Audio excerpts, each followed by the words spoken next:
What is happening now? It's not a question of Ukraine, Russia, or even the European continent. It's not. It's much. It has much more. It has much more scale. And I would like to say,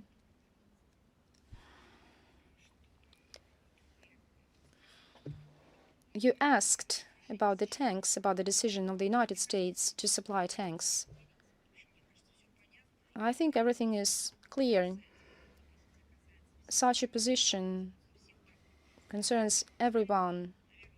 I believe that the only one country opposes, or even neutral, I think it's Germany, which a kind of a neutral. This is another story. We all remember what are German tanks. These are machines which became a symbol not only of death, not only of deathly ideology, they become a symbol of misanthropy as a global existential threat to the planet. When you read about Nazism and fascism, about those times in the Second World War, I think that these SS uniform and these very German tanks and symbols of the Third Reich had become a global symbol of the fall of the humankind into this abyss of hatred and horror and massacre.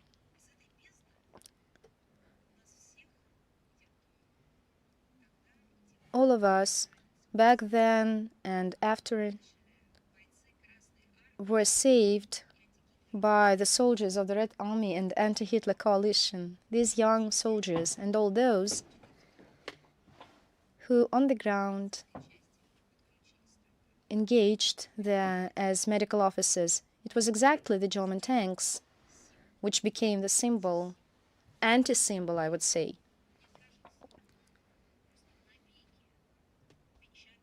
Which will be stay in the memory of a humankind forever. Now these German tanks will once again be on our land. They think so. They have such a task. They received such a task. So what Berlin expects?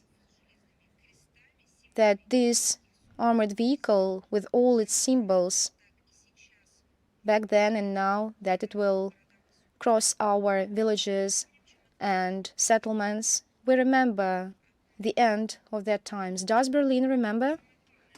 The main thing, they should understand that no moral right to supply their armored equipment they have no. I would like to draw attention to the words voiced in Bundestag when one deputy declared while addressing to Mr. Scholz. He said that this is a historical day, that Scholz has just destroyed all the foundations of the German foreign policy foundations, and Germany bears all responsibility for the victims of the Second World War. He meant 6 million Jews as well as 20 million men, women, and children who died on the territory of the Soviet Union. He also reminded in Bundestag building that the precursors, the great precursors of the current authorities, I mean Willy Brandt, Gerhard Schmidt, this is a point of view of the Germans, not mine, had made a lot for the peace and reconciliation.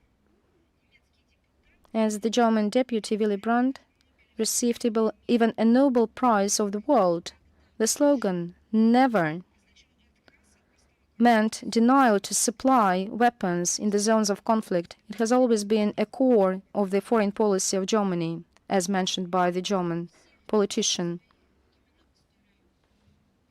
But people want to remain in the history in various ways. Germany understands that no moral or legal or ethical right it has to supply armored vehicles and tanks to kill the Russian people. Berlin just has no such rights. When they say Russians, we have enough videos when in the Ukrainian armed forces these very young men were pushed to the front line because they were persecuted along Ukraine by this Nazi regime who stay in their protected areas, that they speak Russian. Don't you understand that the members of the one even family confronted and made a kind of a belligerent parties? Then even a mother can feel all the pain when her son is on one side and another is on the other side of the war, because everything had been done for many years in order to destroy Ukraine, take into account its complicated history, its multinational composition, and the first years of this so-called independence and freedom, which many people dreamt of, which should start not from the abuse, but from the responsibility. And right now, these bloody dividing lines through the hearts of many people in these regions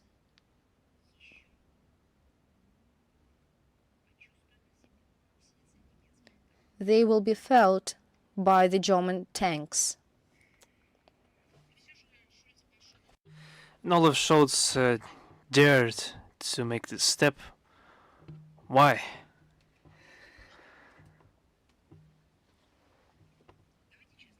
Let's be honest. There are historical figures in the world, and there are nobodies. There are people that are ready to sacrifice a lot for their beliefs and their convictions, not because they're proud of them, not because they think of themselves exceptional, but because they understand that this is humanity. And on the other hand, there are those people that have the political gravitas and the material capabilities, and they have necessary support from the electorate, but they don't have the spirit to make the correct choices and not to repeat the mistakes of the ancestors that the German people paid a huge price for. I would like to remind Mr. Scholz. I'm not even talking about Madame Madeleine Baerbock. This is useless. But Scholz was troubled in his decision. Perhaps he doesn't know. But when German POWs were in the territory of the USSR after the end of the war, they were not mistreated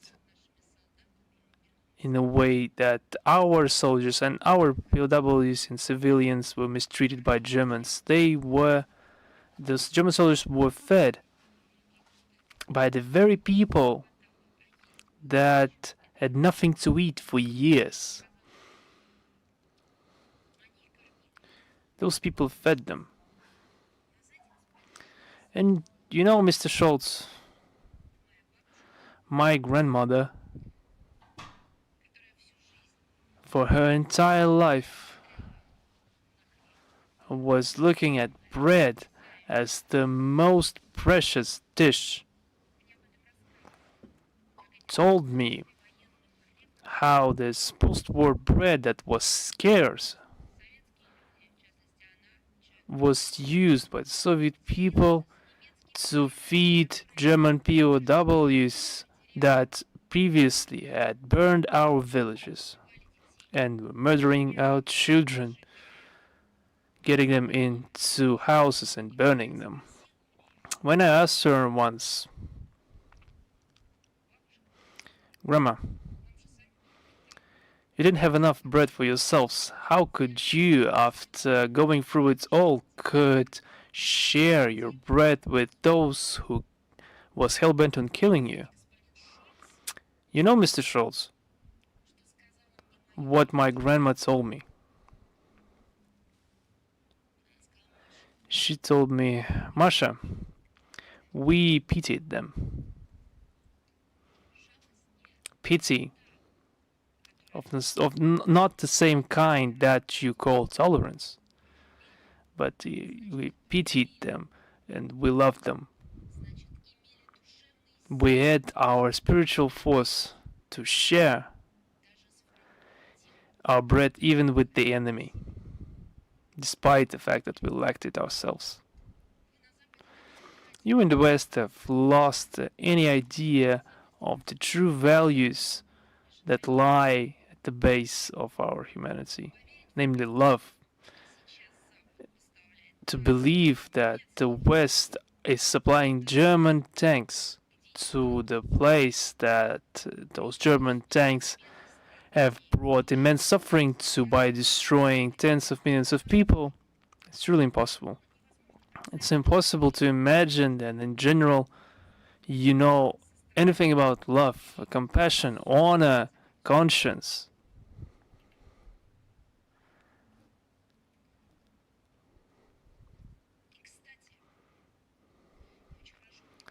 I also remember very well that a couple of years ago, the Minister of Foreign Affairs of Germany, Mr. Steinmeier, visited Volgograd as part of an official delegation who knelt before the graves of our soldiers and the graves of the German soldiers that also lay in this grounds, and he said that this should not be repeated in any way. The day it was decided that leopards were allowed to be sent to Ukraine is historical. It is historical because it has cemented the thing that we talked about, that Germany has completely lost its sovereignty. And Scholz just signed this rejection of independent foreign policy forever. He rejected everything that was built by his predecessors for decades after the Second World War, and they succeeded in their task. And we will not be surprised if Leopards and the Bundeswehr will be replaced by the American-made Abrams tanks, because it's profitable to Washington, from us, and Berlin cannot be asked about those decisions even. Then nothing now. Madame Merkel perhaps tried to balance herself between her own national interest and the pressure that was exerted upon the German people and the entire country by the US administration. The United States have always been treating their occupied countries in that way, but now that's it.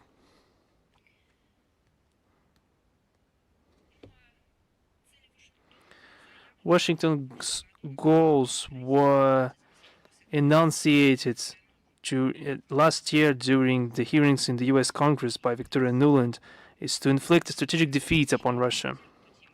As for the United States, I've commented upon that